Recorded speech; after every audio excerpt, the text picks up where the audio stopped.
10 फरवरी को आखिर हुआ क्या था? देखो 1258 में बगदाद का एंड हुआ मंगोलों के हाथों। मंगोलों का जो सबसे पावरफुल लीडर था जिसने मंगोल एम्पायर की बुनियाद रखी, चंगेज खान।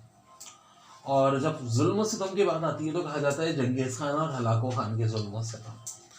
तो जी हलाको खान बोले तो चंगेज खान का पोता, और बगदाद का खात्मा हलाको खान ने किया था। देखो बस वो मंगोलिया बिल्कुल दुनिया से अलग थलग खिता था, यहाँ के लोगों को दुनिया जानती भी नहीं थी और जाने में जाहिर कम्युनिकेशन भी नहीं था। कहते थे कि कच्चा गोश्त खाते थे, घोड़े की गर्दन में टांग डाला, घोड़े का खून पी गए, कुत्तों को भी खा जाते थे, कोई भी उनके हत्ते लगता था। बहुत खूनखार कौम थी। तो बहुत सारे छोटे छोटे कबीले थे वहाँ। उन्हीं कबीलों के एक सरदार के यहाँ एक बेटा पैदा हुआ जिसकी उंगलियों से खून बह रहा था। तो नजूमी ने कहा बहुत खतरनाक बादशाह साबित होगा। उस बच्चे का नाम रखा गया तमोचन। बाप तो बहुत जल्दी मर गया, लेकिन तमोचन ने अपने बाप के कातिलों से इंतकाम लिया। ना सिर्फ पूरे मंगोलिया का बादशाह बना, बल्कि चाइना समेत दुनिया का बहुत बड़ा इलाका फतह कर लिया और जंगेज खान के नाम से मशहूर हुआ। अब वो मुसलमानों से दोस्ती चाहता था, लेकिन वहां सारी गलती मुसलमान बादशाह अलाउद्दीन ख्वाजम की थी, जिसने फजूल में जंगेज खान से दुश्मनी की। क्या चीज अलग से मंगोल एम्पायर की डायनेस्टी की कभी मैं बताऊंगा तो उसमें आपको पूरी कहानी बता दूंगा। जिसके बाद मुसलमानों पे कहते हैं कि भाई ये अजाब इलाही की सूरत में नाजिल हुआ जंगेज खान, और बड़ी बड़ी अजीम मुसलमान सल्तनतें बुखारा समरकंद जैसे शहर हमेशा के लिए खत्म हो गए। जंगेज खान की वफात के बाद भी सिलसिला नहीं थमा। उस जमाने में बगदाद अब्बासी खलीफा का मरकज होता था और मुसलमानों के सारे बादशाह अब्बासी खलीफा के अंडर रहते थे। हलाको खान की नजरें तो थी बगदाद पे, लेकिन उसको ये भी डर था कि कहीं पूरी दुनिया के मुसलमान मेरे खिलाफ ना हो जाए। और नबी पाक सल्लल्लाहु अलैहि वसल्लम की जात की हर कोई इज्जत करता है। हलाको खान तक जैसा आदमी करता था, हालांकि लोग नीले आसमान को मांगते थे और ये कहते थे कि भाई नबी पाक सल्लल्लाहु अलैहि वसल्लम के खानदान से ही, चूंकि अब्बासी खलीफा हजरत अब्बास रज़ी अल्लाह ताला अन्हु की औलाद थी, तो कहीं हमें लगातार नासिब हो जाएगा। लेकिन हलाको खान का जो उस्ताद था इब्न तूसी, वो बगदाद की खिलाफत के खिलाफ था और उसने जानबूझ के हलाको खान को उकसाया कि तुम बगदाद पे हमला कर दो।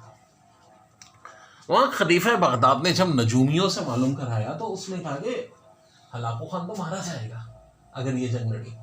हलाको खान तक भी पेशन गोई पहुंची, उसने अपने नजूमियों से मालूम किया रहा है, तो उन्होंने कहा कि जी आप ही जीतेंगे, और फिर हलाको खान ने हमला कर दिया। और उस जमाने का बगदाद आप सोच भी नहीं सकते, इतनी बड़ी बड़ी लाइब्रेरियां, लेबोरेटरियां, पूरी दुनिया की जो रिसर्च होती थी एक ही मरकज था और वो बगदाद था। कहते हैं कि उन्होंने मतलब ऐसे घर बनाए हुए थे कि सर्दियों में खुद ब खुद गर्मी, गर्मियों में खुद ब खुद सर्दी आ जाती थी विदाउट इलेक्ट्रिसिटी। मतलब उस शायद जितने बड़े बड़े शहर होते हैं उनसे बड़ी बड़ी लाइब्रेरियां थी। दरिया दजला और फरात खून से भर गए।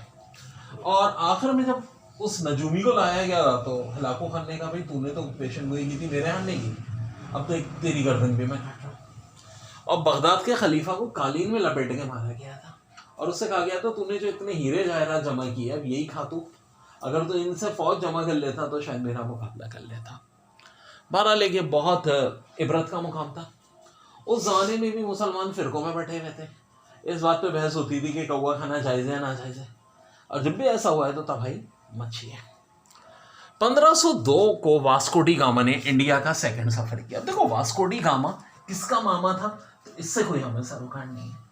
पुर्तगाली सैयदा जिसने इंडिया का जमीनी रास्ता, लेकिन वो बड़ा लंबा था, पूरा अफ्रीका घूम के आता था। ये वजह है कि आज जो शॉर्टर रास्ता है वो सुइस कैनाल के थ्रू है। 1846 में एंग्लो सिख वॉर हुई। भाई अंग्रेज जो आए थे बनकर के तो क्या आए थे, ताजिर। उस जमाने में होता था कि बहुत सारे बिजनेसमैन मिलके कंपनी बना लेते थे, क्योंकि तिजारत करना इतना आसान नहीं था। अंग्रेज, पुर्तगाली, फ्रांसीसी और डच यानी नीदरलैंड के बाशिंदे आपस में एक दूसरे के तिजारती जहाजों पे हमला करते थे। तो इसके लिए जरूरी था कि एक फौज हो जो उसकी हिफाजत करे। अब एक आम आदमी फौज कहाँ से रखेगा, तो बड़े बड़े बिजनेसमैन मिलके कंपनी बना लेते थे। ऐसी एक कंपनी थी ईस्ट इंडिया कंपनी, जिन्होंने पहले कलकत्ता में, फिर मुंबई में, फिर मद्रास में अपने ठिकाने बनाए। औरंगजेब आलमगीर ने तो इनको इबरतनाक शिकस्त दी थी, लेकिन बाद के मुगल किंग इतने पावरफुल नहीं थे। हाँ, मराठों और सिखों ने इनका बहरहाल मुकाबला किया था, लेकिन उनको भी बाद में अंग्रेजों ने हरा दिया। 1972 में रास अल खैमा यूएई में शामिल होने वाली 7वीं स्टेट थी। याद रहे यूएई में 7 स्टेट्स हैं जिनके अलग अलग बादशाह हैं, ठीक है। ताहम जो यूएई का प्रेसिडेंट होता है वो अबू धाबी का बादशाह होता है, और यूएई का प्राइम मिनिस्टर होता है वो दुबई का बादशाह होता है। ये भी याद रहे कि यूएई की जो असली पॉपुलेशन है वो बहुत कम है, ज्यादातर यहाँ मेजोरिटी है साउथ एशियंस, बोले तो इंडियन एंड पाकिस्तानी। 2021 बहुत हैम चल रहा था, और 10 फैब वाले दिन होप पहले 9 फैब को गया मार्स में, फिर 10 फैब को चाइना का भी मदार पे ऑर्बिट में रोबो मिशन पहुंच गया, रोबो, और वो मुसलसल घूम रहा है, और अमेरिका का भी 2-4 दिन में वहां जाने वाला है। तो मार्स पे अटैक करे जा रहे हैं इंसान इस महीने। तो ये मिशन रवाना कब हुए थे भाई? ये रवाना हुए थे जुलाई 2020 में। मार्स से बहुत कुछ मालूम करना है। वहाँ की ये जो लाल जमीन है, देखो मार्स के अंदर पानी तो नहीं है अब ज़्यादा, सिर्फ पोल पर है, लेकिन बड़े बड़े क्रैटर यानी गड्ढे, इतने बड़े जितना बड़ा एक समंदर होता है। यानी अगर हमारी अर्थ का भी समंदर गायब हो जाए मानिए, तो क्या होगा? क्रेटर बन जाएगा। तो इसका लगा लाइफ तो थी कभी, ठीक है, एटमॉस्फेयर भी था, क्योंकि मुसलसल यहाँ का एटमॉस्फेयर लॉस हो रहा है, पार्टिकल हटते जा रहे हैं, जो थोड़े बहुत बचे भी हैं।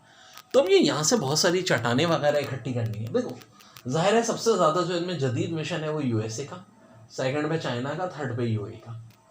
यूएई के लिए बड़ी बात है, खैर वो आखिरी पहुँच गए, ये बड़ा कारनामा अंजाम दिया उन्होंने।